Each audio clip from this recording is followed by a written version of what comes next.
Friends, आज हम start करेंगे सिम्टोमेटोलॉजी पार्ट 2। कल हमने देखा था कंप्लीट सिम्टम, आज हम देखेंगे सब्जेक्टिव एंड ऑब्जेक्टिव सिम्टम्स। ठीक है, सो चलिए स्टार्ट करते हैं आज। देखते हैं subjective and objective symptoms. Subjective symptoms that are felt और एक्सप्रेस बाय द पेशेंट, जो पेशेंट खुद को उसको महसूस होगा, जो वो एक्सप्रेस करेगा। कौन? सिर्फ पेशेंट। उसको कहते हैं हम सब्जेक्टिव सिम्टम्स। अब जो सब्जेक्टिव सिम्टम्स है उसका कोई भी इंटरनल एक्सटर्नल इंडिकेशन नहीं होता, वो पेशेंट ही हमको बताएगा। This symptoms belong to the mental और साइकिक स्फीयर। अब ऐसा क्यों होता है? क्योंकि जो मेंटल स्फीयर या जो साइकिक स्फीयर जो रहता है वो पेशेंट ही बता पाएगा कि वो क्या फील कर रहा है। Hence we are much important in homeopathic prescription. इसलिए जो ये मेंटल स्फीयर है हम उसको ज़्यादा कंसिडर करते हैं। Master Hahnemann gave much important to the subjective symptoms. अब जो हैनेमन सर का जो था उनका ऐसा था कि वो ज़्यादा इंपॉर्टेंस देते थे सब्जेक्टिव सिम्टम्स कि जो पेशेंट बताएगा तब हमको पता चलेगा कि उसको प्रॉब्लम हो क्यों रही है, क्या हो रहा है उसको। Modern medicine does not identify importance of these symptoms. Example: varieties of subjective sensation like burning, throbbing, dragging, tearing, stitching, pain, desires, aversion, modalities. अब इसमें जो मेंटल जो सिम्टम्स डॉक्टर हैनेमन ने बोला कि ज़्यादा इम्पॉर्टेंट है, तो क्यों है? क्योंकि इसके अंदर हमको पता चलेगा कि उसको क्या हो रहा है। अंदर बर्न नहीं हो रही है, थ्रॉपिंग हो रही है, ड्रैगिंग हो रही है, टीयरिंग, ये सारे पेन के टाइप्स हैं। स्टिचिंग पेन हो रहा है, ठीक है, या उसकी क्या डिज़ायर है, उसकी क्या एवर्जन है, उससे हमको मॉडलिटीज़ पता चल जाएगी। ठीक है, इंपॉर्टेंस ऑफ सब्जेक्टिव सिम्टम्स तो क्या है important? They help in understanding the inner nature of the patient, that is psychological state. हमको उसके साइकोलॉजिकल कि वो क्या सोचता है पेशेंट, उसके क्या डिज़ायर, एवर्जन, मॉडलिटीज़। ठीक है, most of the physician consider them as a functional disturbance. अब कितने फिजिशियन हैं वो क्या समझते हैं कि क्या है? सिर्फ फंक्शनल डिस्टर्बेंस ऑफ ऑर्गेनिज्म और either indication of the disease. ठीक है, they help in individualization of patient and selecting the constitutional remedy. अब इससे हमको क्या पता चलेगा? अब हम इतना सब फाइंड करेंगे तो उससे हमको क्या पता चलेगा? Totality of symptom. और टोटलिटी ऑफ सिम्टम पता चलेगी हमको तो क्या होगा? हम ज़्यादा अच्छे से फाइंड आउट कर पाएंगे इंडिविजुअलाइजेशन ऑफ द पेशेंट, और उससे हम क्या करेंगे? Selecting the constitutional remedy. अब ऑब्जेक्टिव सिम्टम्स क्या होते हैं? दो symptoms that can be observe by the physician. अब जो सब्जेक्टिव सिम्टम्स होते हैं उसके साथ हमको ऑब्जेक्टिव सिम्टम्स भी इंपॉर्टेंट करते हैं, क्योंकि हमेशा जो पेशेंट बोलता है ज़रूरी नहीं कि वो हमेशा अपने अंदर की जो फीलिंग्स है वो अच्छे से एक्सप्रेस कर पाए, या ज़रूरी नहीं कि वो जो बोल रहा है ऐसा ही एग्जैक्ट हो। तो कुछ चीज़ें हमको देख कर भी पता चलती है, लाइक उसको हम साइंस भी कहते हैं। ठीक है, और attendance without expression of the patient are called the objective symptom. वो हमको पेशेंट नहीं बोलेगा कि मुझे ये हो रहा है, वो हो रहा है, वो हमको खुद देखना है, तो उसको हम कहते हैं sign. Doctor Hahnemann's them defines them as the expression of the disease. अब डॉक्टर हैनेमन का कहना है कि ये है एक्सप्रेशन ऑफ डिजीज, मतलब जो भी अंदर डिजीज चल रही है वही क्या परफेक्ट शो करेगी एक पर्सन को। अगर उसको कोई डिजीज़ हो रही तो क्या एक्सप्रेस करेगा? वो सेंसेशन, उसका जो फंक्शंस होगा, कैसा फंक्शंस हो रहा है उसका। हम जैसे disease in the sensation and function that side of organism that is expose to the sense of physician and by senders. मतलब यही है, वही है कि हमको देख के पता चलेगा कि उस पेशेंट की क्या मतलब कंडीशन है। ठीक है, swelling of the knee joint example है उसका। डिसकलरेशन ऑफ स्किन, क्या मतलब उसकी डिसकलरेशन चल रही है स्किन में, कुछ उसको प्रॉब्लम हो रही है, साइनस कंडीशन हो सकता है, पेलिंग हो सकता है। ठीक है, या तो laboratory findings like temperature of the body, ECG, radiological findings. ठीक है, they are very important in nosological diagnosis of the disease. Disease का डायग्नोस करेंगे तो हमको उसका नेम चाहिए रहता है। ठीक है, तो नोसोलॉजिकल डायग्नोसिस मतलब उसका नाम पता चलेगा हमको। There is importance in finding of homeopathic remedy is less.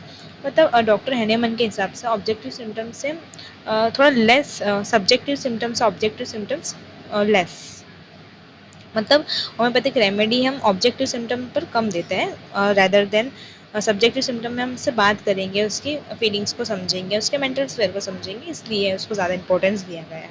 They are useful in conditions where collecting and subjective symptoms becomes very difficult. जब हमने जो सिम्टम्स सब्जेक्टिव सिम्टम्स लिए उसमें ज़्यादा डिफिकल्टी है तब उसको इसका यूज़ करते हैं हम ऑब्जेक्टिव सिम्टम्स का।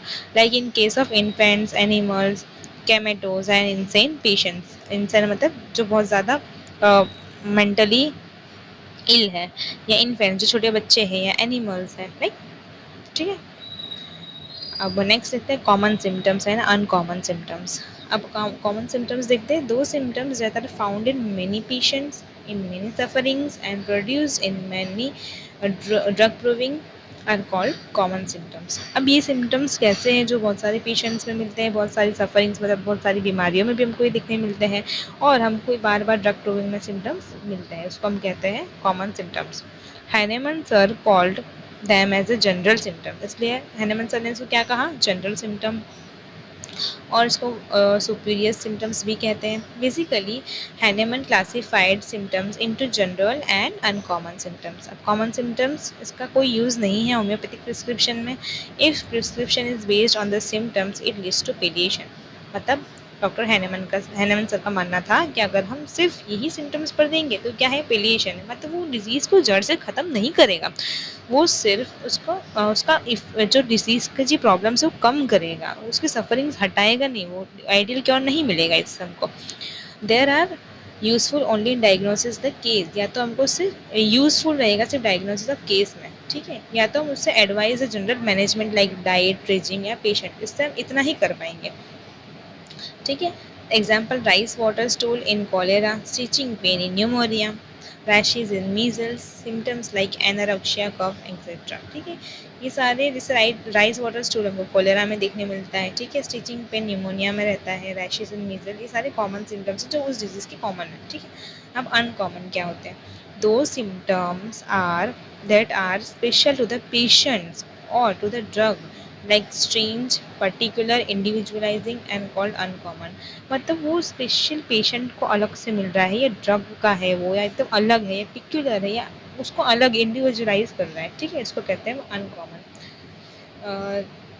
these are helpful from homeopathic point of view but useless in diagnostic view. Most of the uncommon symptoms are unexplainable, absurd और paradoxical from pathological point. जैसे coryza related by cold bathing, अब ऐसा कैसे हो सकता है, उसको सर्दी हो रखी है तो उसको तो गर्म पानी से नहाना चाहिए, नहीं, लेकिन इसमें हमको क्या थोड़ा पिक्यूलर दिखने मिलता है कि वो ठंडे पानी से नहाता है तो उसको क्या कोराइजा अच्छा हो जाता है। Moist tongue with great thirst, अब ऐसा कैसा हो सकता है कि उसको प्यास बिल्कुल लग रही है और टंग ऐसी है मॉइस्ट है, ठीक है, मतलब उसका जो बकल म्यूकस है वो मॉइस्ट है लेकिन उसको बहुत ज़्यादा प्यास लग रही है। थर्स्टलेस ड्यूरिंग फीवर, अब फीवर उसको प्यास नहीं लग रही है बल्कि फीवर प्यास लगनी चाहिए। Burning sensation relieve by heat, ऊपर से जलन हो रही है तो उसको और हीट भी चाहिए। Asthma aggravated in summer, summer में उसका अस्थमा एग्रावेट हो जाता है, बल्कि अस्थमा तो एग्रावेट होना चाहिए कोल्ड में, ठीक है। तो ये थोड़ी ऐसे कुछ स्ट्रेंज थिंग है, ठीक है, जो नहीं होनी चाहिए उसका उल्टा है, हो रही है, ठीक है। बेसिक एंड डिटर्मिनेटिव सिम्टम, अब बेसिक एंड डिटर्मिनेटिव सिम्टम्स क्या होते हैं, अब इसके लिए टर्म यूज़ किया गया द प्रिंसिपल्स ऑफ होम्योपैथी, ठीक है।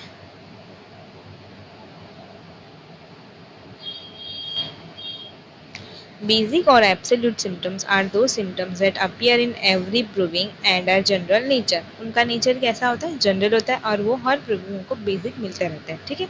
They are usually of diagnostic important, अगर हम डायग्नोसिस करें तो उसमें वो इंपॉर्टेंट है। They are nothing but common symptoms, क्या है ये कॉमन सिम्टम्स है, only use in diagnosis and general management of the case and there is no selection on the basis of basic symptom. ऐसा नहीं कि हम सिर्फ बेसिक सिम्टम्स देख के मेडिसिन प्रिस्क्राइब कर देंगे, ठीक है। हेडेक, फीवर, वीकनेस, ये सारे क्या होंगे, बेसिक सिम्टम्स, एब्सोल्यूट सिम्टम, ठीक है। अब डिटर्मिनेटिव सिम्टम्स देखते हैं। इससे पहले इसमें लिखा है Kent's common symptoms and Hahnemann general symptoms are boric basic symptoms, ठीक है। मतलब कैंट के जो कॉमन सिम्टम्स है प्लस हैनेमन के जनरल सिम्टम्स, वो मिलके क्या बनाते हैं, बोरिक के बेसिक सिम्टम्स, ठीक है। नाउ नेक्स्ट देखते हैं determinative symptom. In relation to basic symptom Boericke had use the symptom. अब बोरिक सर ने क्या करा, हम बेसिक सिम्टम पढ़ रहे तो उनके रिलेटिव उन्होंने क्या यूज किया, डिटर्मिनेटिव सिम्टम्स। ये क्या होते हैं, हेल्प इन डिटर्मिनेशन या individualising the personalisation of one patient from another. इससे हम पेशेंट को इंडिविजुअलाइज करते हैं, ठीक है। They are valuable in homeopathic prescription, और ये प्रिस्क्रिप्शन में वैल्यू करते हैं। बल्कि हमने क्या देखा था, ऊपर वाले सिर्फ डायग्नोसिस के लिए इंपॉर्टेंट है, ठीक है। एग्जाम्पल है इसका, mental symptoms of the patients, modalities, desire, aversion, strange, rare, peculiar symptoms, ठीक है। Kent's general and qualified peculiars, Hahnemann's uncommon symptoms are Warwick determinative symptoms, ठीक है। General, common and particular symptoms. General common क्या है, समझते हैं। Doctor Kent in this book, in his book the lectures on homeopathic philosophy, उन्होंने क्या बताया, the value of symptoms has mention about the types of symptoms. उसके अंदर 3 category दी उन्होंने, जनरल सिम्टम्स, पर्टिकुलर सिम्टम और कॉमन सिम्टम्स।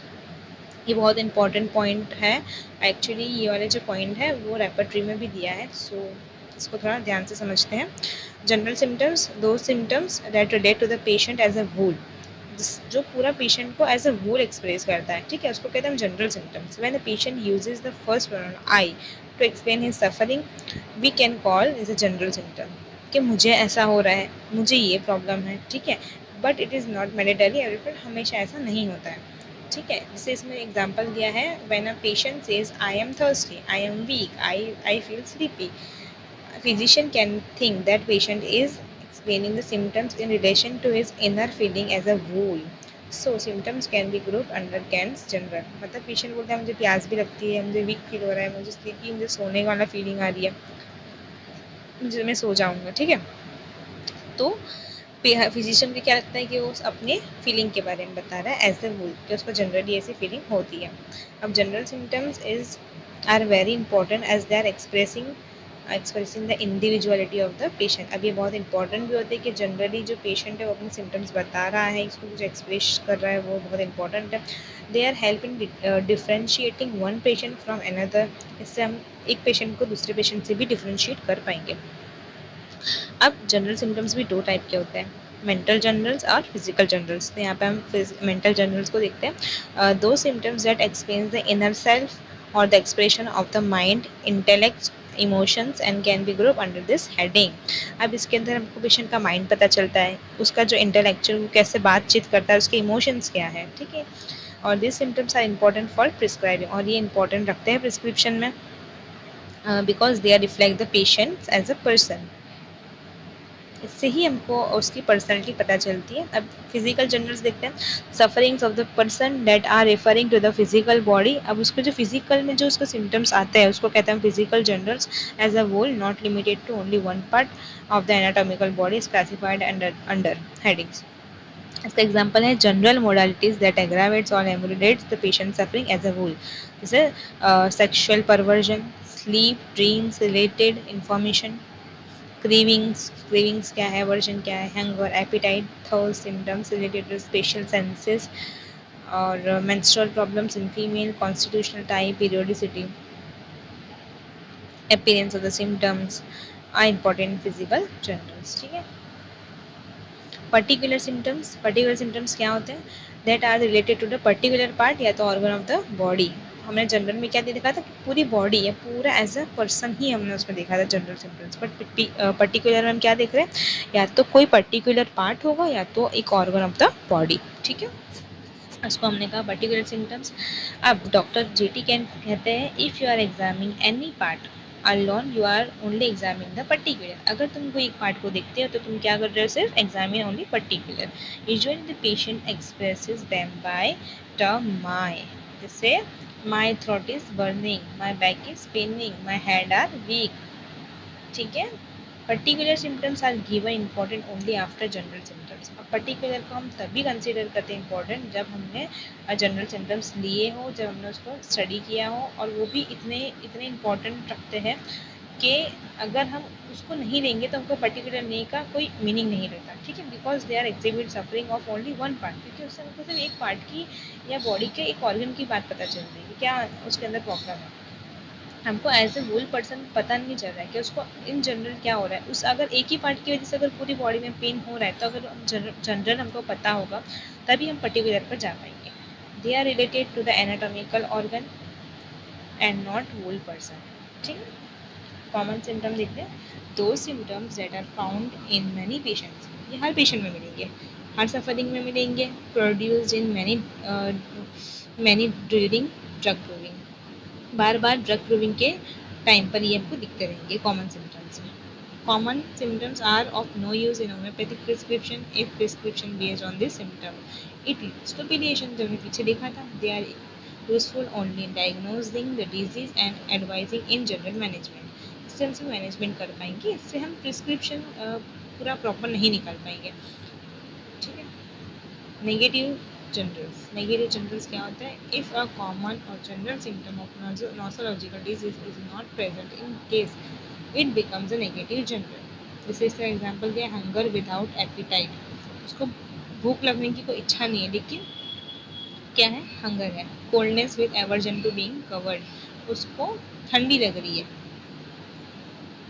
और क्या है? उसको कवर भी करना है. फीवर विदाउट थर्स्ट, उसको बिना प्यास का फीवर लग रहा है. ठीक है. मतलब कॉमन सिम्टम्स जो हैं, कॉमन सिम्टम्स आ रहे हैं लेकिन उसका उस डिजीज के नेम से कोई लेना देना नहीं है, उस डिजीज में उसका कोई रोल नहीं है. ठीक है. ये अलग जनरल सिम्टम है, it's not present in case. ठीक है. एग्जाम्पल दिया है, hunger without appetite. Characteristic symptoms दिखते हैं, दो symptoms which are peculiar, unusual, distinctive and are called characteristic symptoms. Characteristic symptom same as peculiar. These symptoms are characterize the individuality of the patient. According to the Stout-Loss, the characteristic symptoms are the symptoms peculiar to the individual person. मतलब समझिए कि peculiar symptom है जो patient को individualise करने में help करता है, rather than the symptom common to the disease. अब इसका मतलब ऐसा नहीं है कि है ना ये कॉमन सिम्टम है जो सिर्फ एक डिजीज को बिलोंग करता है. ठीक है. और P.P. Wells says, Dr. P.P. Wells says characteristic symptom are those symptoms which characterize the both disease and the drug. अब P.P. Wells के हिसाब से characteristic symptom क्या होता है? जो डिजीज को भी कैरेक्टराइज करे कि ये पर्टिकुलर डिजीज है और ये पर्टिकुलर ड्रग की डिजीज है. ठीक है. ये बहुत ही इंपॉर्टेंट पॉइंट है. Dr.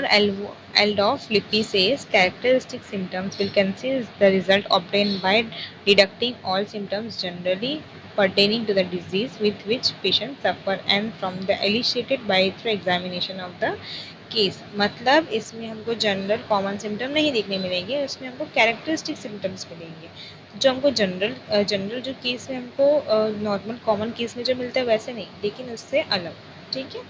Characteristic symptoms may be classified into physical symptom, mental symptoms. They are produced in very few prover during the drug proving and they are seen in very few patients during the disease. Example, along with the common symptoms of the dysentery like bloody mucus and painful tenesmus, if cold water produces chill and it is followed by hurried stool, it is seen in the indicated in the capsicum. मतलब इसमें कहा है कि common symptom जो dysentery का है उसके साथ उसको क्या हो रहा है? चिल प्रोड्यूस हो रहा है. नहीं, मतलब इसमें कॉमन सिम्टम जो है क्या है? Dysentery like bloody mucus and painful tenesmus. हाँ, तो इसमें जो है उसमें और क्या बोल रहा है? Cold water produces chilled and it is followed by horrid stool. अब उसमें ब्लडी म्यूकस के साथ उसको पेन तो रहता है लेकिन उसको क्या रहता है कि कोल्ड वाटर उसको क्या करता है? चिल प्रोड्यूस करता है और उसके बाद उसको स्टूल जाना पड़ता है. ठीक है. तो ये कैप्सिकम में हमको देखने मिलता है. और complaints aggravated by motion and ameliorated by rest and the patient is thirsty for large quantity of water at a long interval is the characteristic of bryonia. ये सारे इसके पर्टिकुलर या कैरेक्टरिस्टिक है. ठीक है. गाइडिंग सिम्टम्स देखते हैं. Guiding symptoms वही होते हैं आई थिंक जो हमने देखे थे कॉमन सिम्टम्स. ठीक है. Explain the okay common symptoms या जो मेन मेडिसिन के सिम्टम्स हमको जो मिलते हैं उससे हम कहते हैं guiding symptoms. Keynote symptoms यहाँ पे ये doctor Tyler comment the keynotes are invaluable, often give the casting vote. मतलब हमें सिर्फ ऐसा नहीं कि सिर्फ की नोट्स पर ही हमको सिम्टम्स प्रिस्क्राइब करना, हमको मेडिसिन प्रिस्क्राइब करनी है, ऐसा नहीं होता है. हमको सारे सिम्टम्स देखने हैं. हमको जनरल, पर्टिकुलर, मेंटल जनरल सारे सिम्टम्स देख के फिर की नोट्स पढ़कर हम सिर्फ प्रिस्क्रिप्शन नहीं दे सकते। की नोट्स से हमको उसके मेडिसिन की चीज़ पता चलेगी कि इसका कीज़ में ये है, ये प्रॉब्लम इस मेडिसिन में हमको दिखने मिलती है। लेकिन उसके बेसिस पर हम सिर्फ केस देंगे, ऐसा नहीं करना चाहिए हमको। This analogy is shown in the use of other musical terms in medicine.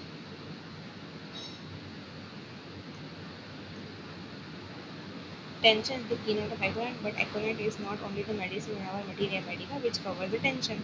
मैंने आपको जैसे बताया कीनोट है इसका कि हाँ इसमें टेंशन देखने को मिलता है, लेकिन ऐसा थोड़ी है कि हमारे मटीरिया मेडिका में एकोनाइट के अलावा कोई दूसरी टेंशन के लिए मेडिसिन नहीं है, इसके अलावा भी बहुत सारी मेडिसिन है। So when we prescribe aconite based on keynote this the result will be uncertain. ठीक है,